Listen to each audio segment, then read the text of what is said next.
검찰은 송광조 서울국세청장이 CJ그룹의 접대를 받았지만 형사처벌할 정도는 아니라고 판단하고 비위 사실을 국세청에 통보했습니다. 하지만 검찰은 CJ그룹이 관리한 국세청 고위 간부들이 더 있을 것으로 보고 수사를 확대하고 있습니다. 이어서 강정규 기자입니다. 검찰은 지난달 27일 송광조 서울지방국세청장을 불러 조사했습니다. 구속 기소된 CJ그룹 신동기 부사장이 송 청장에게 골프 접대 등을 했다고 진술했기 때문입니다. 문제가 된 지난 2006년 세무조사 당시 송 청장은 세무조사를 총괄하는 국세청 조사기획과장이었습니다.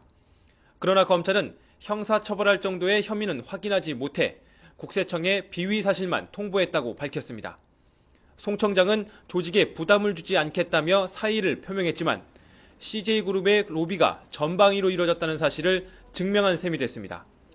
실제 검찰은 지난 2006년뿐만 아니라 2008년 세무조사 과정도 눈여겨보고 있습니다. 2008년 국세청은 이재현 회장의 4천억 원대 차명재산을 찾았고 이 회장은 세금 1,700억 원을 자진 납부했습니다. 검찰이 조세 포탈 혐의가 인정되면 고발해달라는 공문까지 보냈지만 고발하지 않았습니다. 검찰 관계자는 국세청이 심의위원회 등 내부 절차를 거쳐 고발하지 않은 것으로 알고 있다고 말했습니다. 또 당시 국세청 수뇌부였던 한상률 전 청장 등의 범죄 혐의는 아직까지 발견되지 않았다고 설명했습니다.